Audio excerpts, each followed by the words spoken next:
Boa noite. Hoje nós vamos entrevistar o pastor Sandro Nogueira, líder da Igreja Batista Vida Abundante aqui de Santa Maria, para a realização do trabalho da matéria de Fundamentos Sociofilosóficos do curso de História da Faculdade JK. Bom, pastor, vamos começar a entrevista pedindo para que o senhor fale um pouco de você, né? De onde você veio, onde trabalha, sua formação e carreira religiosa. Muito bem, meu nome é Sandro Geraldo Gomes Nogueira, sou conhecido mais aqui em Brasília como pastor Sandro Nogueira, sou pastor da Igreja Batista Vida Abundante de Santa Maria. Bem, eu nasci no dia 9 de junho de 1972 em Mogi das Cruzes, São Paulo. Meus pais vieram para Brasília, mais em especial para Taguatinga, em 1973. E eu estou aqui já há quase 40 anos, já praticamente me naturalizei brasiliense e já faço parte da história sociopolítica de Brasília. Eu tive uma infância muito difícil, uma infância muito pobre, e meus pais se separaram ainda bem criança. E meus irmãos mais velhos, minha irmã mais velha, juntamente com meu irmão mais velho, foi quem criou o restante dos outros irmãos. Somos uma família de 8 pessoas, 8 irmãos. Eu comecei a trabalhar bem jovem, aos 9 anos de idade já trabalhava, vendia picolé, engraxava, fazia esses serviços de supermercado, que meus irmãos todos foram trabalhar em supermercado, de modo assim que eu já tive uma infância de muita responsabilidade. Nós, morando no Gama, nós tivemos contato com uma vizinha nossa que tinha um templo religioso dentro de sua casa, na sua residência, e foi quando foi o primeiro contato que nós tivemos com evangélicos, minha família, minha mãe tiveram contatos com evangélicos. Era uma senhora, o nome dela era Dona Leocádia, da Igreja Assembleia de Deus, foi quem trouxe para nós conhecimento a respeito da Bíblia Sagrada, conhecimento. Meu primeiro contato com a Bíblia Sagrada aos 11 anos de idade. O tempo passou, eu tive uma adolescência, uma adolescência normal, uma juventude normal, mas ainda me envolvi com bebidas, com drogas, a ponto de, aos 19 para 20 anos de idade, foi quando eu tive um encontro com o Senhor Jesus Cristo, um encontro genuíno. Eu visitei uma igreja chamada Igreja Batista Nova Canaã. O pastor era o pastor Severino Antônio, lá no setor oeste do Gama. E eu não resisti à mensagem, aceitei Jesus Cristo como Salvador único e suficiente, Salvador de minha vida. E eu digo que eu tive uma chamada especial do Senhor Jesus Cristo, uma chamada especial porque depois de 8 meses de conversão, eu li a Bíblia Sagrada todinha. Primeira vez eu li a Bíblia Sagrada. E aí logo ainda, recém-convertido, praticamente com 1 ano de convertido, eu fui consagrado ao ministério evangelístico, dada assim a minha facilidade de evangelizar, de conversar com as pessoas. Então foi visto por esses pastores que eu tinha um chamado especial. O pastor Severino Antônio fez parte da minha construção da personalidade cristã evangélica, e eu tenho um amor muito grande por ele, como teve também outro pastor, o pastor da Igreja Batista do Planalto, o pastor Radigundi, que foi uma referência para mim. Ele é uma pessoa muito especial, que eu tenho muito respeito e consideração por ele. Então essas pessoas me influenciaram, disseram: você tem chamada para o ministério pastoral, dada a sua respeitabilidade, o seu temor a Deus, a facilidade com que você tem de se comunicar e etc. Então eu aceitei, acatei essa palavra e vi realmente que Deus tinha um propósito muito grande com a minha vida.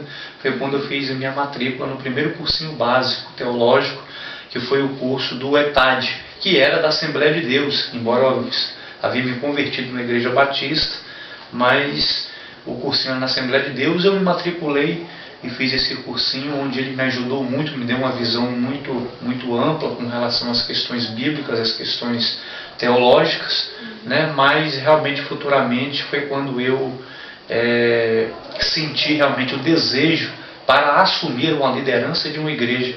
Eu senti que eu precisava ainda de ser mais lapidado né? Então foi quando eu realmente entrei para a faculdade teológica, já em 1998, minha conversão foi em 92, né, 1992, e em 1998 foi quando eu senti essa necessidade de me aprimorar mais dentro do contexto teológico e fui estudar teologia. Hoje, graças a Deus, eu sou, né, já pós-graduado, já tenho um mestrado em ciência da religião, sou um cientista religioso, sou professor teológico, leciono em 3 faculdades teológicas em Brasília, sou professor de língua hebraica, sou professor de teologia sistemática, sou professor de Antigo Testamento e Novo Testamento, e na área secular eu leciono ética, leciono filosofia, leciono sociologia geral,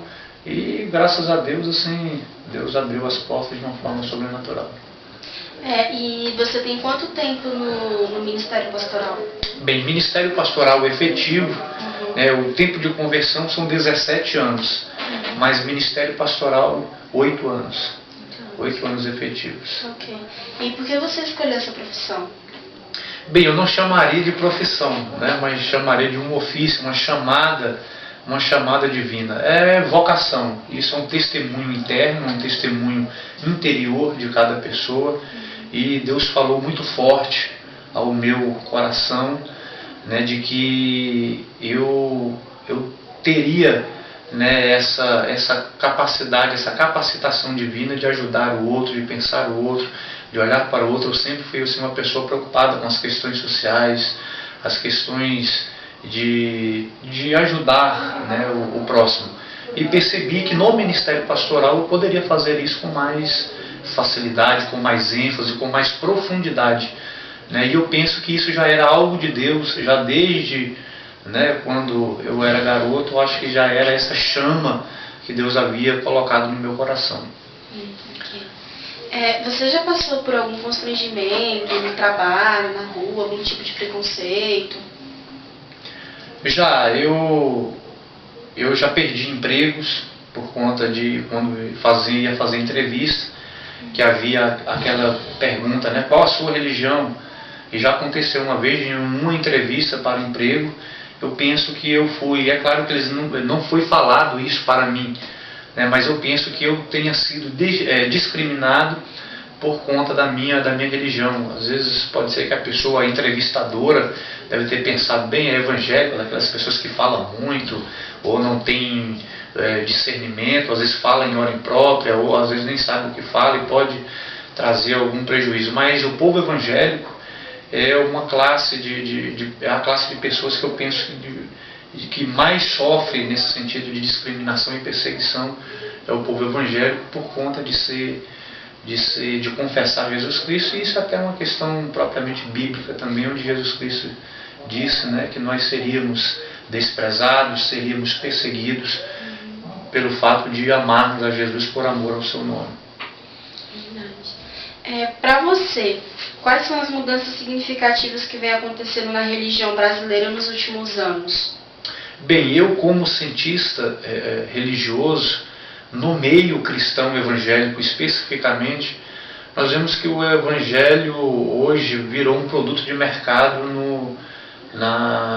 no meio cristão evangélico. E eu falo isso com muito pesar, né? Infelizmente, hoje o evangelho hoje virou um produto de mercado, onde as pessoas elas não querem um relacionamento com Deus, elas querem o que Deus pode oferecer para elas. E isso, infelizmente, em muitas igrejas é pregado dessa forma.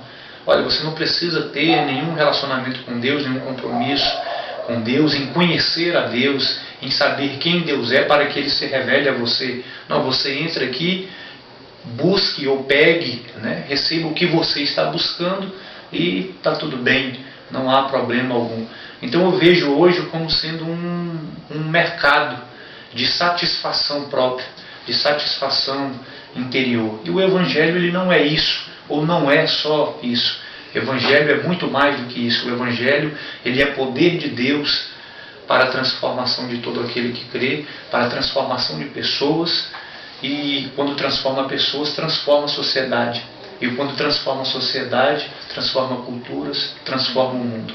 Esse é o Evangelho bíblico, o Evangelho cristocêntrico, né? E não simplesmente um produto de autossatisfação.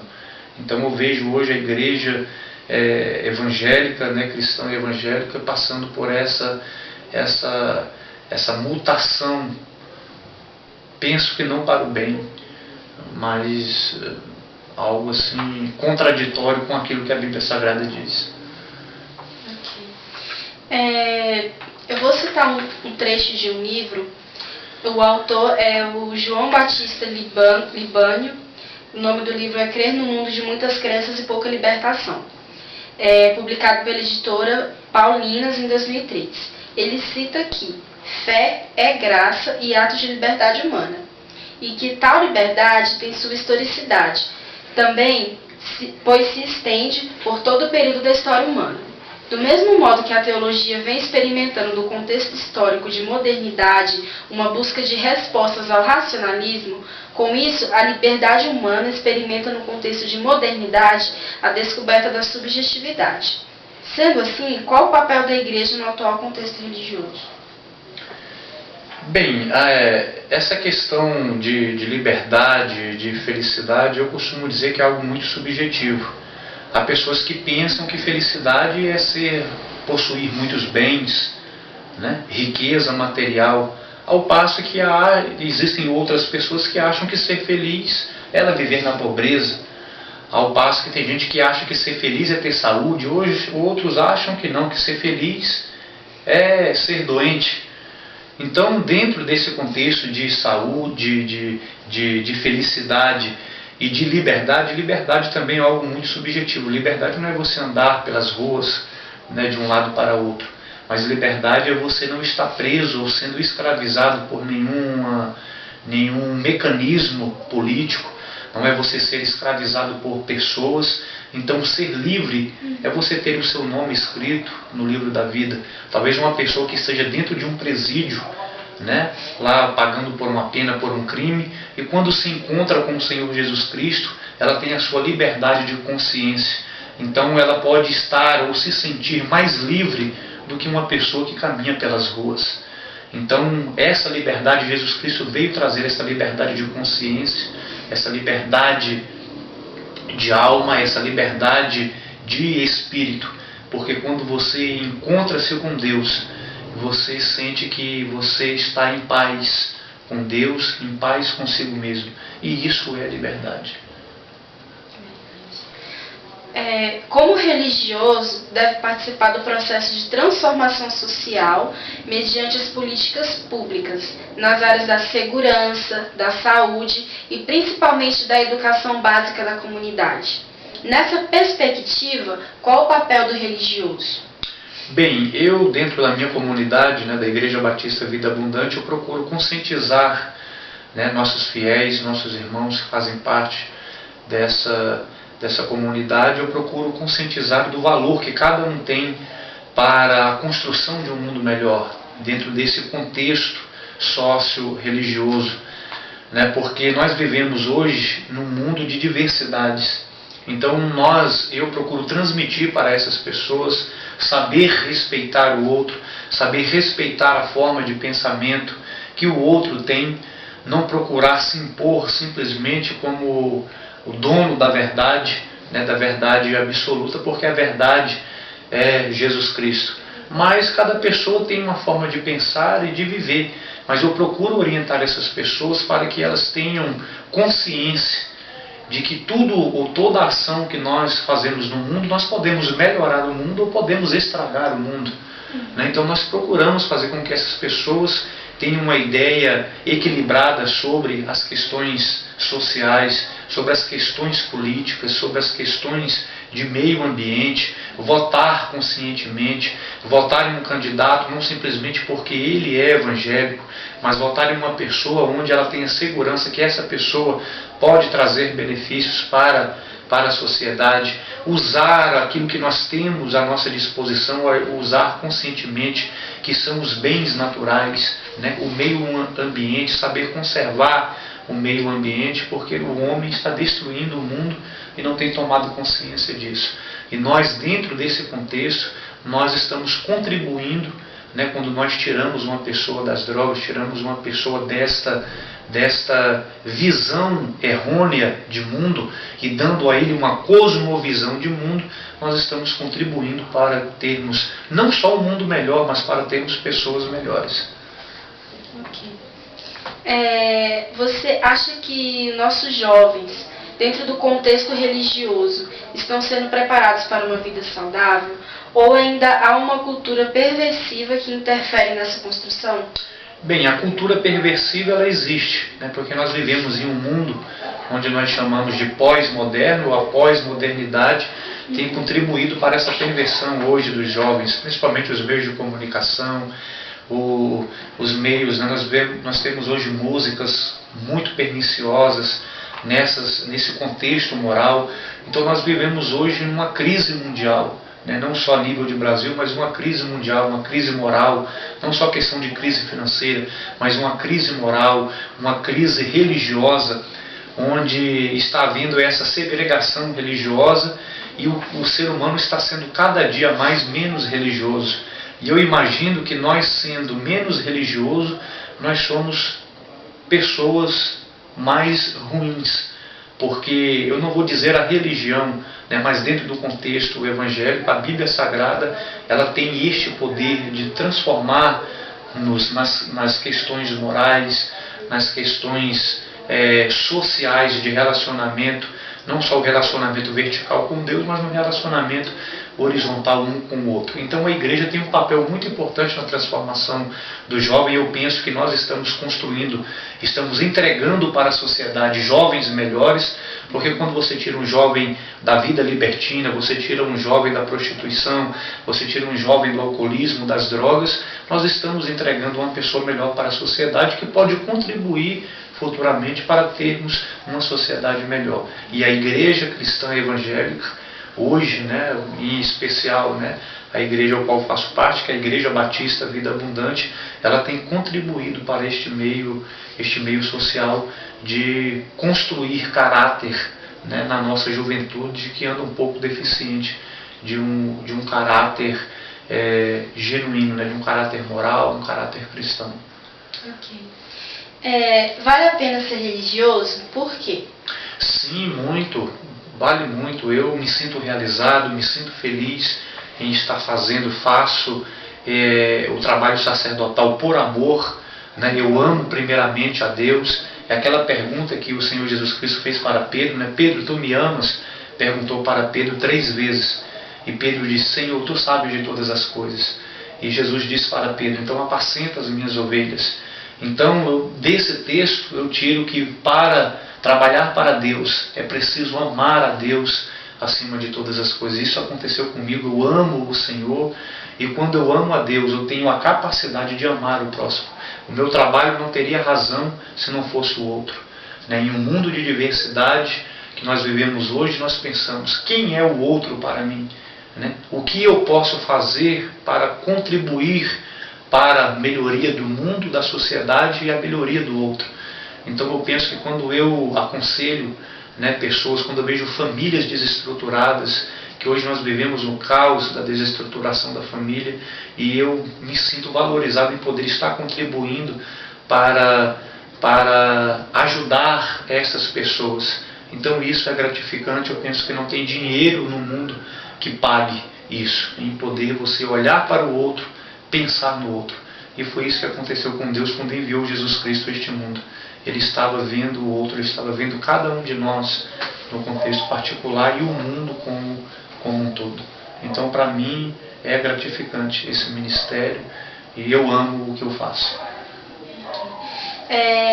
Como você visualiza a religião no futuro? Bem, se continuar caminhando como está, nós temos muitos pastores sérios, pessoas que pregam um evangelho cristocêntrico no meio cristão evangélico, mas eu falo com muito pesar no coração, e infelizmente nós ainda temos muitos lobos neste aprisco de ovelhas, que infelizmente pessoas que estão buscando interesses escusos, interesses egoístas, buscando simplesmente uma autossatisfação, e isso tem gerado uma classe de pessoas ou um evangelho deturpado. E eu penso que não foi para isso que Jesus Cristo veio ao mundo.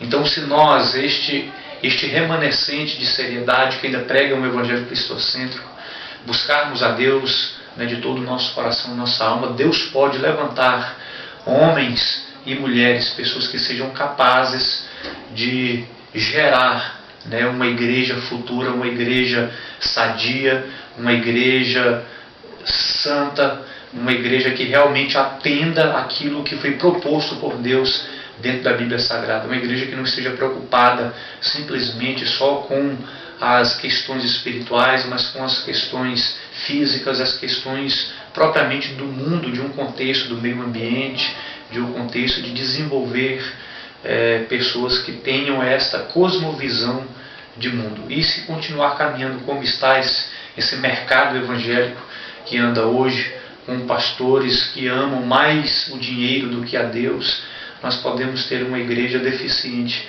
que não estaria enquadrada dentro do propósito original bíblico.